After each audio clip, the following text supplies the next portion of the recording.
Welcome to Invested in Climate. Protecting the planet and decarbonizing the global economy is the challenge of our time. We all have a role to play, and the opportunity we face is unprecedented. Invested in Climate aims to help people do more to address climate change through their work, investment, lifestyle, and activism. I'm your host, Jason Rissman. I support a growing community of top climate and ESG leaders as the Chief Experience Officer at Nationswell, and I'm an advisor to the climate practice at IDEO.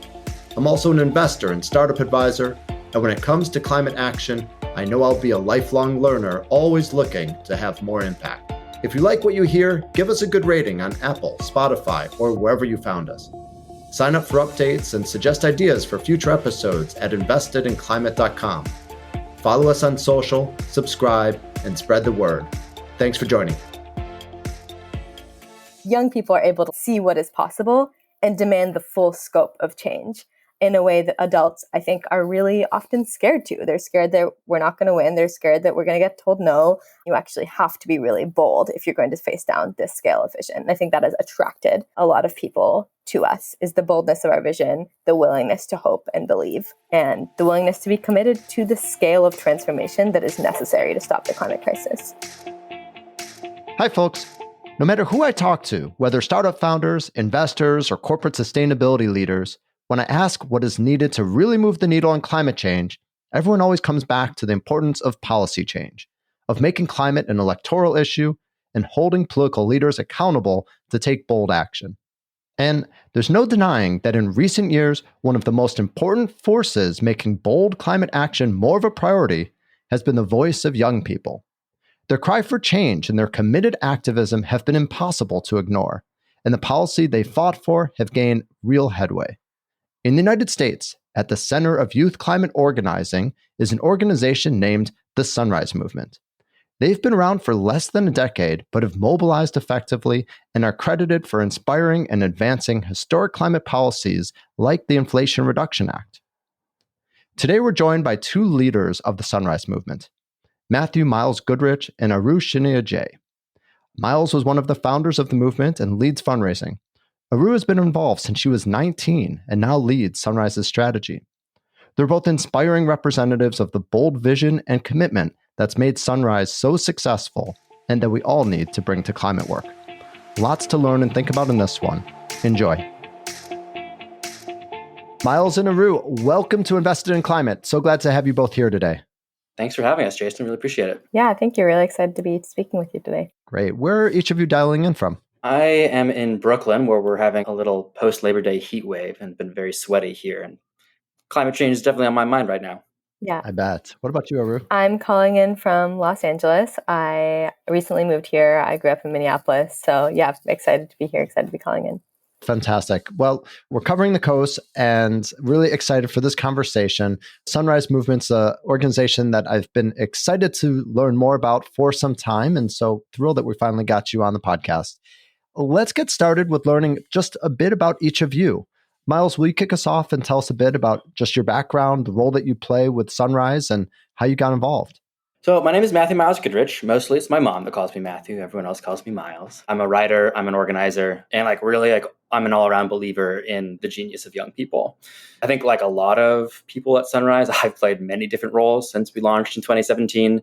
I actually built our first website. That was like the first role that I held in that era. I knocked doors for AOC when we were helping to get her elected as New York State Director in 2018. And I've been more recently helping build the movement ecosystem for the Green New Deal as fundraising director. And I have the good fortune to serve on our senior leadership team now with Aru.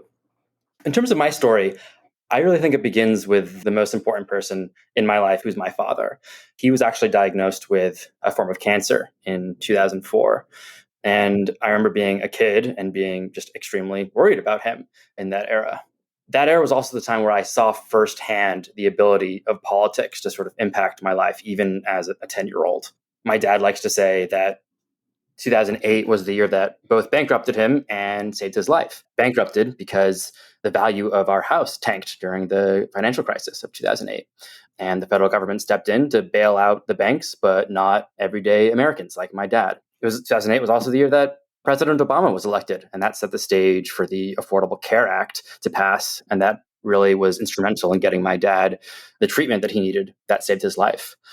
I tell that story because it really teaches me that the federal government can be a force for good in the lives of everyday people, but it largely has not chosen to take up that force for good because of choices made by millionaires and billionaires that rig the economy in their favor.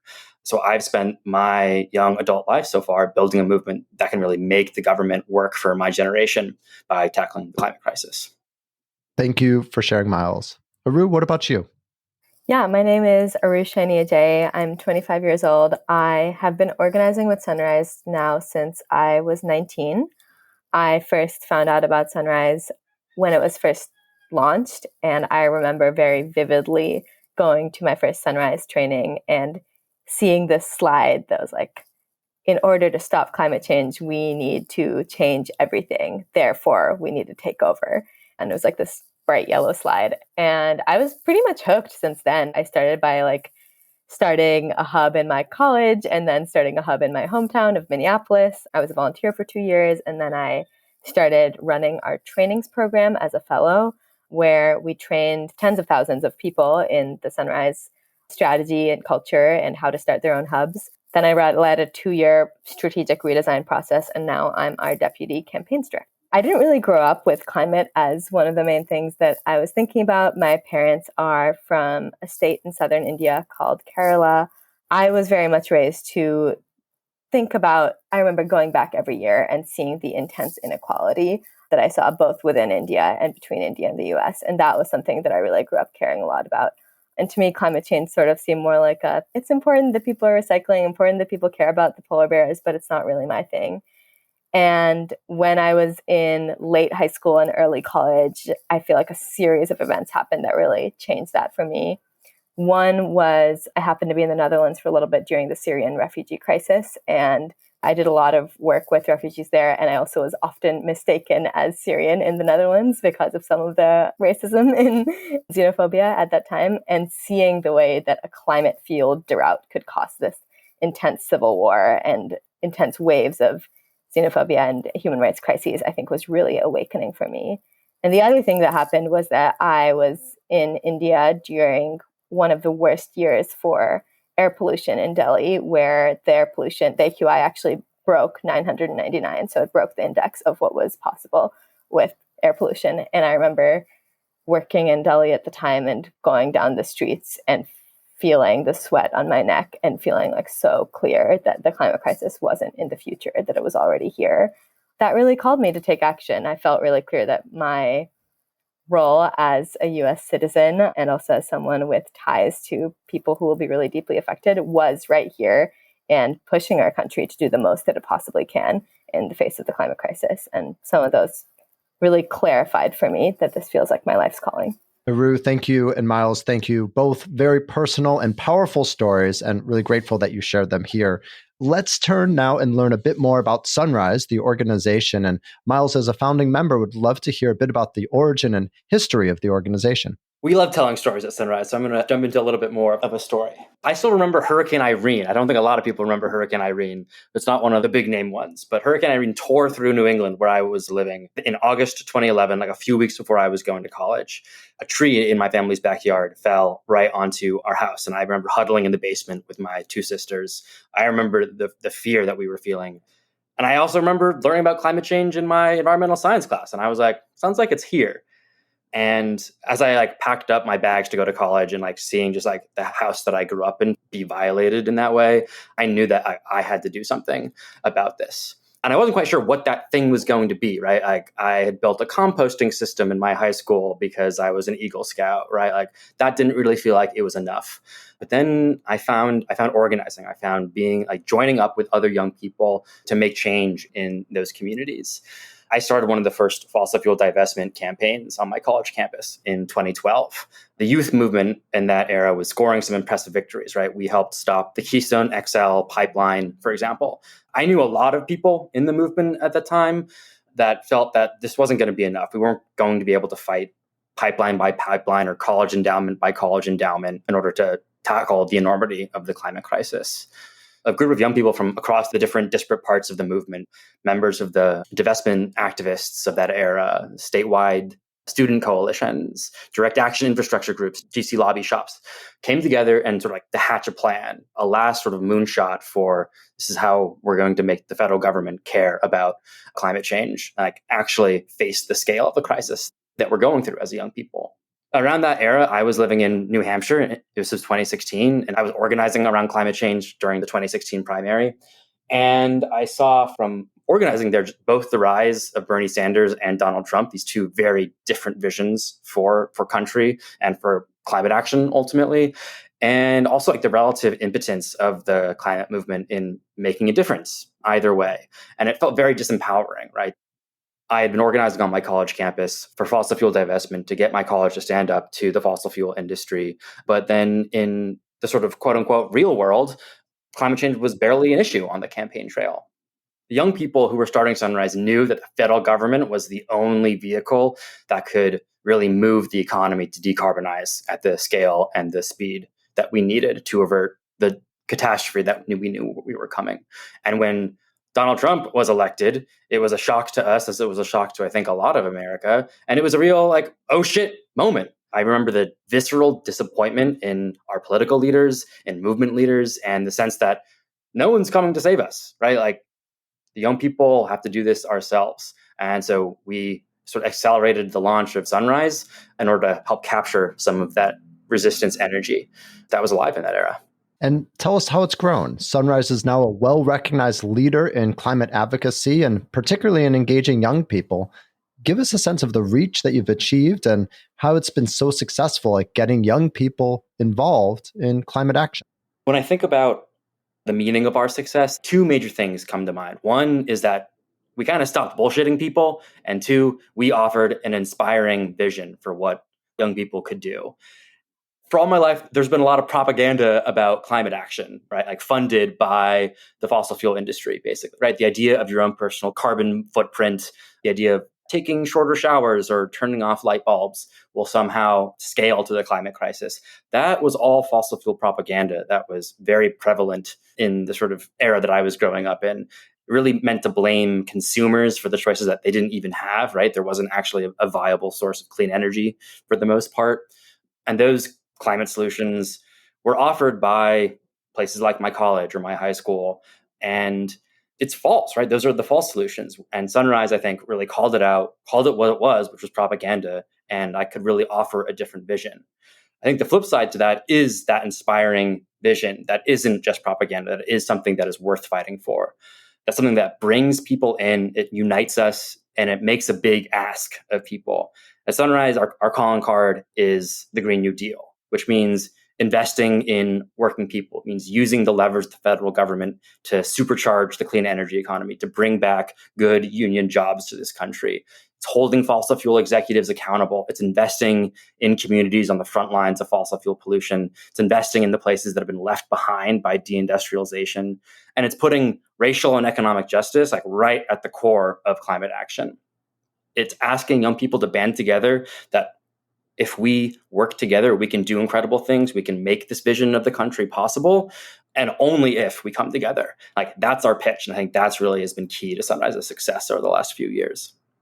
Well, certainly inspiring, and congratulations. It's one thing to launch an organization and another to build it into what Sunrise has become. So thank you, Miles. Aru, I'd love to hear your take on Sunrise's success at engaging young people. And why do you think the organization has gathered so much momentum? I'll start with what Miles ended with. I think the vision is a really key part of why we've been successful. And specifically, I think that young people have an ability to not be bound by what society says is possible or not. One thing I think about a lot in terms of the climate crisis is that people often ask me, like, do you think we can stop it? Is it possible? Are we going to be able to actually do something? And the only thing that is in our way is ourselves. Like, scientifically, it is possible to mobilize everything we need. We have the resources. We can do it, except for the ways that our society has set up its own barriers. And I think young people are able to see what is possible and demand the full scope of change in a way that adults, I think, are really often scared to. They're scared that we're not going to win. They're scared that we're going to get told no. You actually have to be really bold if you're going to face down this scale of vision. And I think that has attracted a lot of people to us, is the boldness of our vision, the willingness to hope and believe, and the willingness to be committed to the scale of transformation that is necessary to stop the climate crisis. I think the two pieces that go along with that is that one is we have a really strong commitment to winning.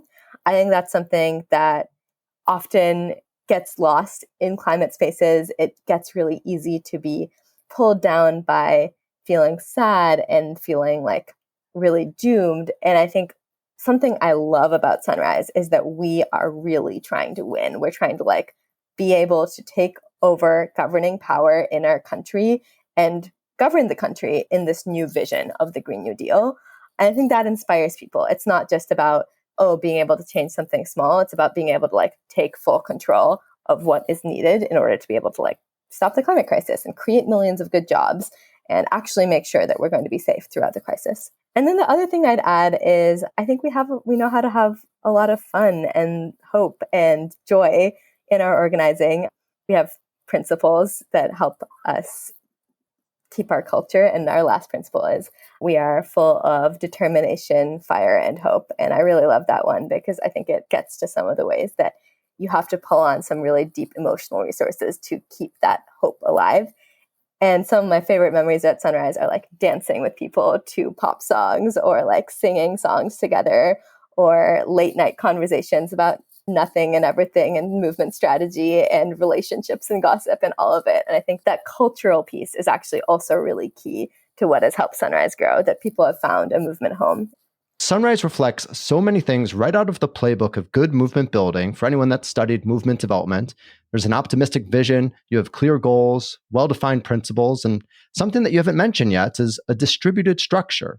And that's something that I'm curious to learn a bit more about and really understand how many people have been involved in Sunrise and how are you able to manage a volunteer army like you have? That was something else I was thinking about in response to this question. I think one of Sunrise's great strengths is that we offer on-ramps for any young person anywhere who is freaked out about the climate crisis to get involved. And we say, actually, if you care, you can join. You can start a hub where you are. You can join one of our volunteer teams. There's a way for you to organize with us. And I think that is tremendously helpful. And it's meaningful action as well. It's not just, will you sign this petition? It's actually, will you start a hub with people around you? Will you push for bold things where you are? And you're part of a bigger vision altogether. So that's what you call distributed organizing. It's some of the anyone, anywhere can participate. And one of the things that we try and do to help people be able to participate in distributed organizing, we try and keep things really simple.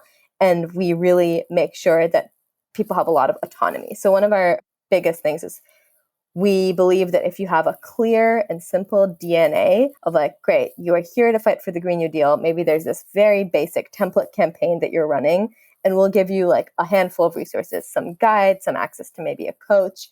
Those things will be there. But beyond that, you have a lot of autonomy in how you run your campaign.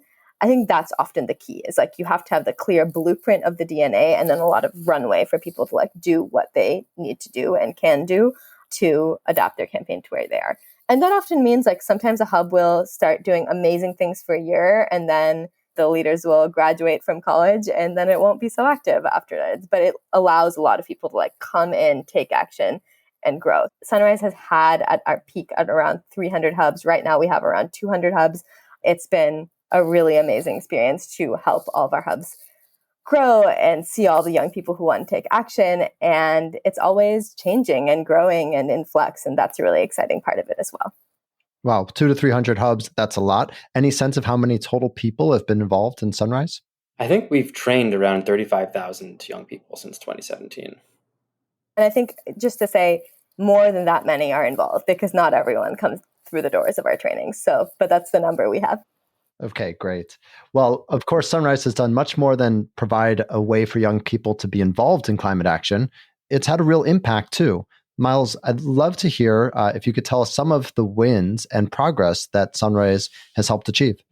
It's impossible to answer this question without sort of going back into a time machine and thinking about just Another story. Yeah, well, another story, right? How dire the state of climate was in 2016. There was an attempt from the Obama administration to pass a very technocratic cap and trade, it was called, legislation that would basically create a market for the parts per million of carbon in the atmosphere that a corporation spewed. Didn't pass. We basically said, we're not going to do that anymore. This was the era when I was organizing on my college campus. And it felt like everything that we were doing was not adding up to the scale of the problem. If you fast forward a little bit to 2016, there was not a single question about climate change at the presidential debates throughout the entire campaign. And as someone who had been organizing around climate change for the last few years, as someone that experienced a climate disaster coming through my home and feeling scared for that moment, I was frustrated and I was furious. If you fast forward even further into 2020, you have Joe Biden, no one's idea of a Green New Deal champion, talking like a sunriser. He's saying, when I think climate change, I think jobs. Instead of no questions during the presidential debates, we had major news networks hosting entire forums on climate change. And I attribute that to the success Sunrise Movement had in asking presidential candidates to write down, what is your climate plan? How are we going to create a race to the top that lifts, that like blows the lid off climate ambition? That instead of thinking what's the barest minimum that we can do, what's the biggest, boldest thing that we can do? And like really use the presidential primary as a means to scale up the vision of climate action. And I think the results speak for themselves, right? Like Joe Biden knew that he had a mandate to act on climate change because young people turned out for him at record numbers, right? We asked all the presidential candidates to refuse money from fossil fuel industries and to start laying out their plans for the climate crisis. And I think it's largely because of that climate was the centerpiece of Joe Biden's agenda in his first term. Yeah, and not just his campaign, but we've seen real progress, and many credit Sunrise and the other organizations behind the Green New Deal for helping inspire some real major climate achievements of the Biden administration, particularly the Inflation Reduction Act. Tell us more specifically about the role that you see Sunrise having in this particular policy achievement, and also the impact you see the IRA and other recent climate policies having. Looking at the Inflation Reduction Act, it's really clear that a bill like this would have been impossible without movements like Sunrise. The Inflation Reduction Act is a really big shift in how our country has thought about climate change. It's the first time that we're actually seeing the government playing a big role in what climate policy should look like. Before then, a lot of the discourse around climate policy really was limited to market-based mechanisms. I think the Inflation Reduction Act really stepped in and said, actually, this is a crisis of unimaginable proportions. The government needs to be able to step in and use the full force of the federal government in particular, but also state and local governments to be able to mobilize towards facing this crisis. And that is really an intervention that I think Sunrise really profoundly made. I think you can see the fingerprints of the Green New Deal in the Inflation Reduction Act is really clear to me. I think one of the pieces where that shows through the most is in the approach to jobs. 10 years ago, climate and jobs were put at polar opposites of a scale. People were asked questions like, if stopping climate change means hurting the economy, which would you choose? And that was one of the main Republican talking points. I think what the Green New Deal did and what Sunrise did is actually say, no, these things, they actually go hand in hand. Stopping climate change will require a full mobilization of our economy. It will require creating millions of jobs. And actually not stopping climate change is what would cause enormous and unimaginable economic damage. I think that's something the IRA also really reckons with. It's like good paying, unionized jobs are part of the vision for how we stop climate change. And that's one of the clearest through lines that I see. And I also, a lot of this was from what Sunrise did in 2019 and 2020 by setting the stage for the Green New Deal. But we also did a lot of campaigning in 2021 for the original version of the Inflation Reduction Act, Build Back Better. We had hundreds and hundreds of people taking action at their Congress people's houses and at their offices. We did like office sit-ins. We did 3 1,000-mile treks in California and the Gulf South and Pennsylvania, where people were like walking thousands of miles calling on Biden to pass Build Back Better. And we even had a few of our members go on hunger strike calling on Biden and Manchin to call the deal. And I think sometimes the way that media reports on these things, it becomes like a Manchin and Biden and Schumer made this deal happen. And I think the reality is that none of it would have happened without the incredible work of young people in and out of Sunrise, taking leaps of courage and faith and pushing themselves to do things that they never believed were possible. And that's not always the story that's told, but it's the story that I really believe we wouldn't be in this place without all of those people. Yeah, I think without the Green New Deal, there is no Inflation Reduction Act, there is no Chips and Science Act, there is no supercharging of the clean energy economy. I'm not going to tell a story this time, but I do want to throw some political science terms around. At Sunrise, we like to talk about political alignments. Political scientists call them like policy regimes. I think that I like to think of it as just like it's the common sense of the day, right? It's the sort of intellectual frameworks at hand, right? In 2010, when Obama was president, the sort of dominant policy regime was this neoliberal idea that, oh, the market will fix the problem, right? That climate change is just a market failure. And if we can properly price carbon through a cap and trade bill, we can fix the problem. Turned out that was politically toxic, that the industry would not actually accept that, and it didn't end up getting anywhere at all. And one of the big lessons from that fight was that you actually needed a strong grassroots mobilized base in order to break through all of the special interests and all of the fossil fuel dollars that are awash in our political system. What Sunrise was able to do, I think, was sort of move the locus of gravity, the center of gravity in our politics, away from is climate change happening to, well, climate change is here. What are we doing about it? And really sort of push the Overton window open in terms of what political possibility meant. Going back to that idea of political alignments is that Bidenomics is actually like a particular rejection of Reaganomics, right? We're in a new macroeconomic era thanks to a lot of the work that Sunrise has done in order to popularize ideas like the Green New Deal. And I think the one thing I would add to that in terms of like where we are in the political realignment process, there are some really important steps that have been taken of moving away from the market-only view of how we need to stop climate change. And I think there is a particular role, the difference between the IRA and the Green New Deal, to me, one is about scale, as in we just need to do a lot more to decarbonize our economy. But the other is about really investing in our public sector and our social safety net. And I would say those are the pieces of the political realignment that we are continuing to really push of like, we need a federal government that's able to decarbonize at scale. And in order to do that, we need to invest in our public sector and we need to invest in our social safety net to create the type of society that will be able to respond rapidly to the climate crisis.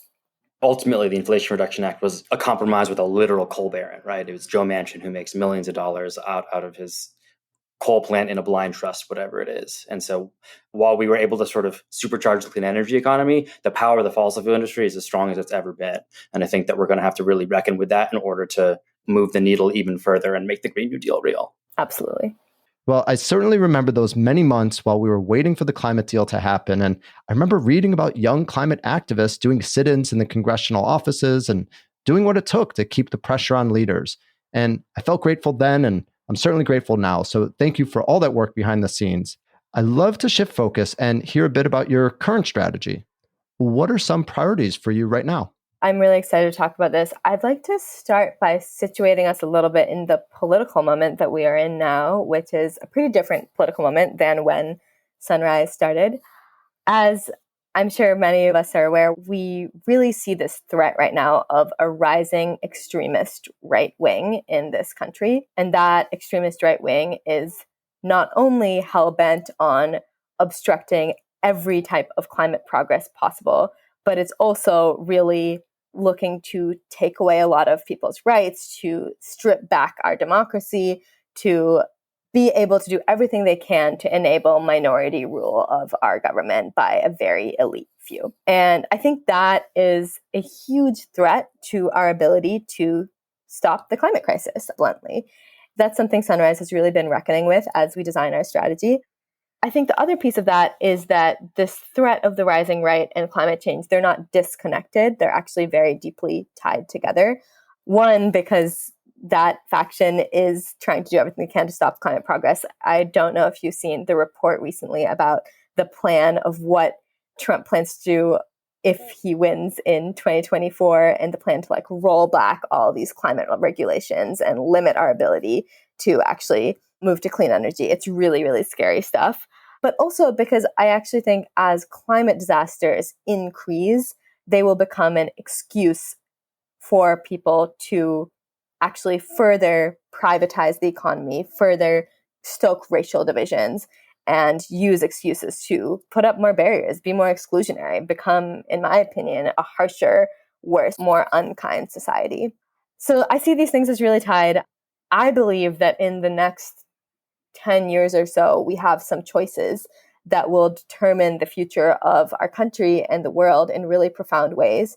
And most specifically, we have, I think, a choice about what type of society we want to be. That as things get harder, as climate change gets worse, as food prices go up, as all these things happen, will we actually be the type of people who can turn to our neighbors, who can take care of each other? Will we build a government that is invested in everyone being able to survive this crisis and get through it, and actually, like, maybe I believe it can even be an opportunity for a much better, healthier type of society?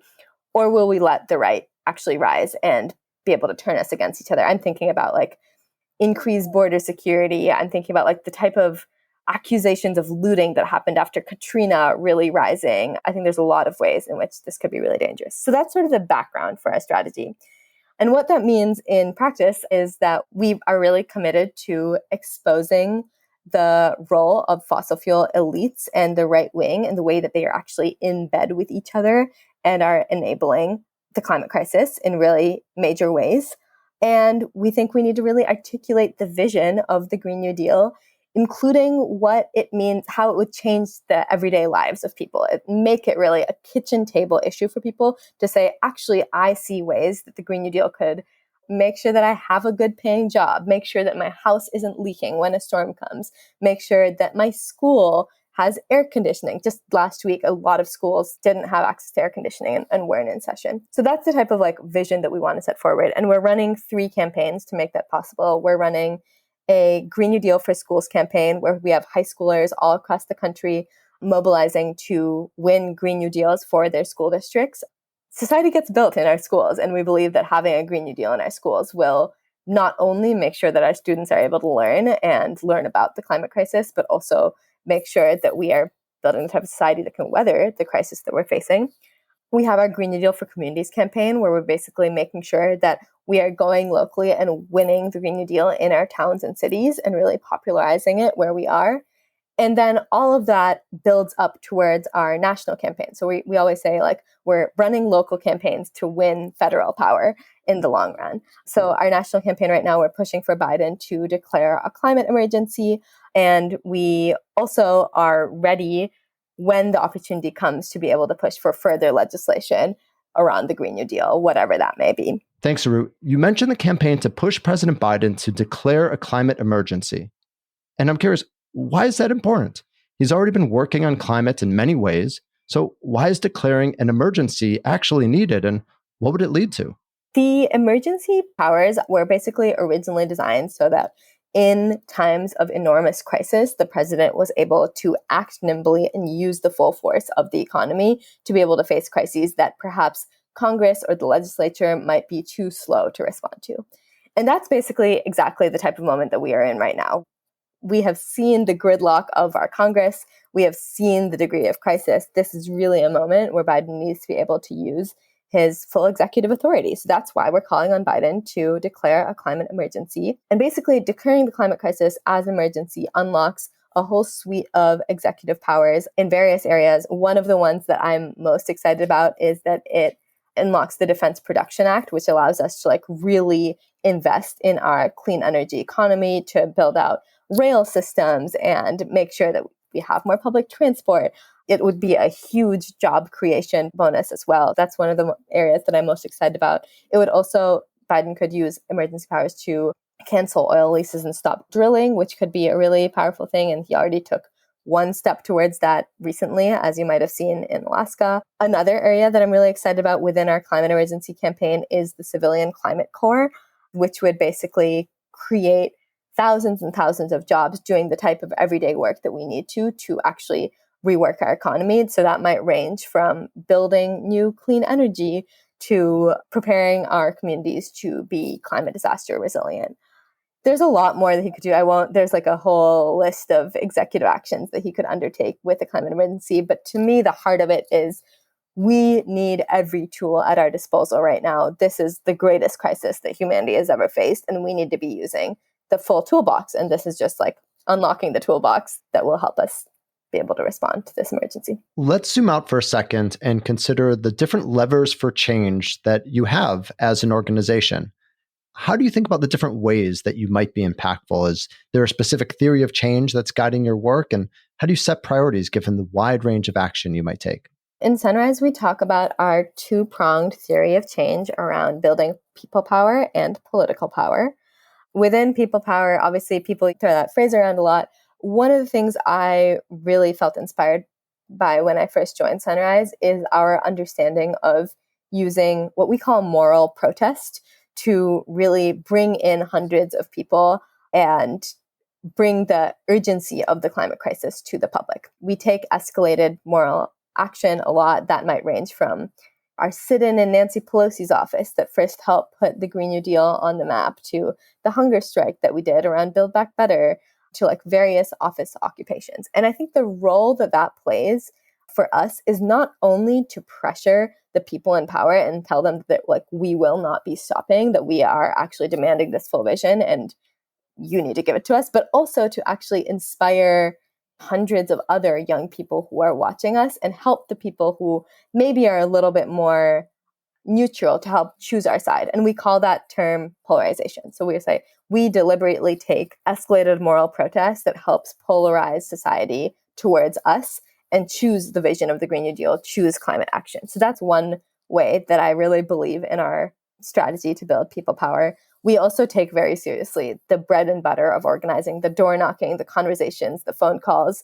I don't think there's any way to win without doing a lot of those and really building those relationships and doing the hard work, boots on the ground. And then the second piece of our theory of change is political power. We really see governing power as essential to winning the scale of our vision. And that means changing the common sense, as Miles was talking about earlier. It means electing people. It means pushing our politicians. It basically means like not shying away from the various levels of power that we have. And I think that some of Sunrise's most meaningful work has been in being able to elect people like Alexandria Ocasio-Cortez and Jamal Bowman, and really making sure that we have allies in Congress who are also able to push for the scale of our vision, and then also putting people on notice who are maybe a little less inclined to work with us. Like I think seeing the way that politicians like Chuck Schumer have moved over the last few years on climate has been a really amazing thing to watch, especially knowing how much of that is through Sunrise's ability to push the envelope. So we take our political power, which is not just about politicians, but about our government overall, very seriously as well. One of the ways that young people have pursued climate action is also through the judicial system, taking the bold action of suing for their rights to a clean, livable planet. And recently, there was a breakthrough in winning a major case. I'm, of course, talking about the lawsuit against the state of Montana. How does Sunrise see this sort of climate action, and what do you think will be the implication of the Montana case? I was really excited when I saw that. I remember seeing it. It was like popping up in all of my different group chats. It's sort of like the toolbox thing that I was mentioning earlier. We need every single tool in our toolbox. Sunrise is really focused on particularly the legislative side of our government, executive side of our government. And I think that we need people who are going to be pushing on the judicial angle. We need people who are going to be thinking about climate finance. We need people who are going to be thinking about the cultural ways that we need to shift. And I felt really excited to see the Montana case's victory because it's really going to take all of us pushing at every lever that we have. I'm really hopeful that this opens up more states to follow suit and more young people to follow suit. I also think it has the powerful effect of helping young people believe in themselves and our ability to change things. And I think that's a lot of the battle, is telling people that actually change is possible. We can win if you choose to take action. And that was one of the reasons I was most excited about that case. Thanks, Saru.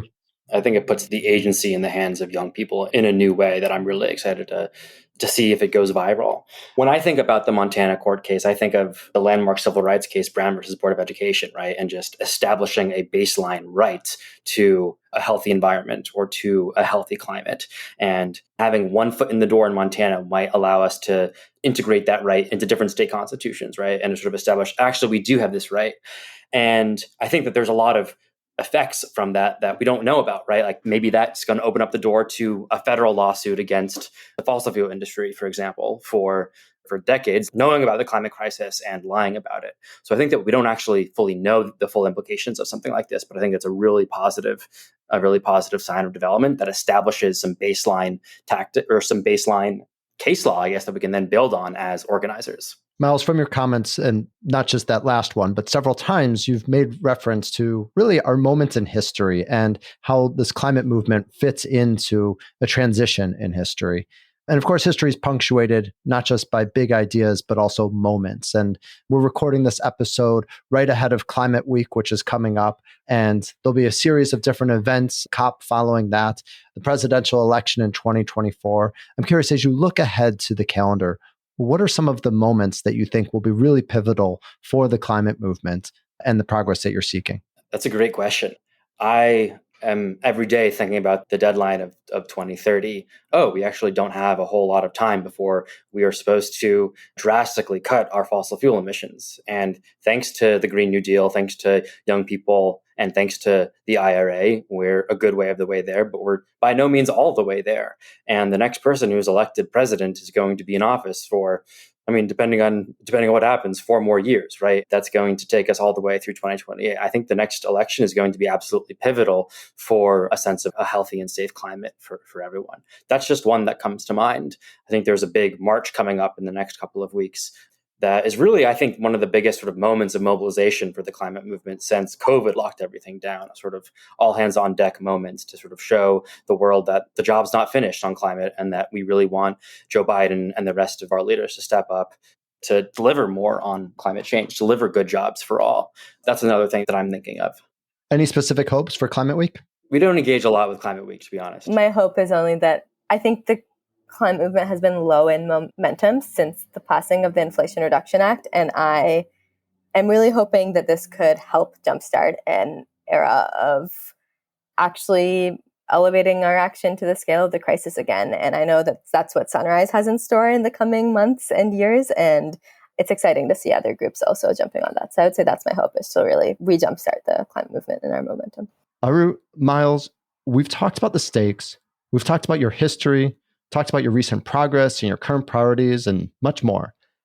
I'd love to hear your thoughts now on the future.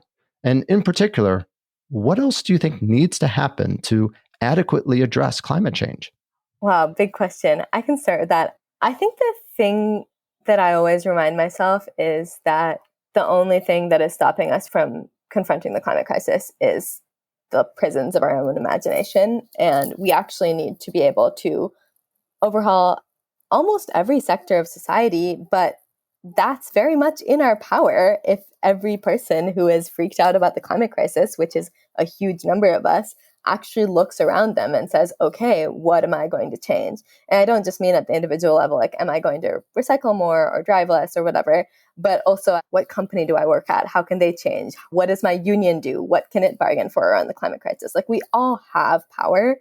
And it's a matter of tapping into it. So to me, that's the biggest thing. I'd say, like, if you are listening and you are freaked out about the climate crisis, I can guarantee you that there are forms of action that you can take that are with other people that will help guarantee structural change. If you're young and you want to join the Sunrise movement, come on over to our webpage, and that's one way, but there are also many other ways. So that's really what I'd say is I think it's about everyday people tapping into their own agency and power is the biggest thing that would make a difference. There's obviously a lot more that needs to change, like politically and in our financial institutions and every other area. But to me, that's the baseline of what we need. Miles, what do you think? I think of the phrase, to change everything, we need everyone, that there's something just absolutely very wrong about our world, and that climate change is sort of the environment. It's the place where we live pushing back against us all and saying, you all have to change the way that you relate to each other. And so I think that my own journey in climate organizing has been a journey of sort of like reevaluating my own relationship with myself, with my loved ones, with my neighbors, with the people that I really care about. And I think that in order for us to win a future that is safe for all, where everyone has the right to clean air, clean water, good jobs, a good education, is going to require all of us coming together and asking, what can we do? What are the superpowers that we all have in order to fight for that vision together? I want that to be the question that everyone asks themselves, to think, how can I be enlisted in this fight against climate change and this fight for a better future? Aru, Miles, thank you so much for the work that you're doing and for this really inspiring and informative conversation. Thank you so much for having us. It was really great to talk to you today. Thanks, Jason. Thanks for joining us for this episode of Invested in Climate. Please remember to rate us on Apple, Spotify, or Google. Find show notes, sign up for updates, get in touch, and visualize your climate action at investedinclimate.com. This podcast is for informational and entertainment purposes only and does not constitute financial, accounting, or legal advice. Thanks again.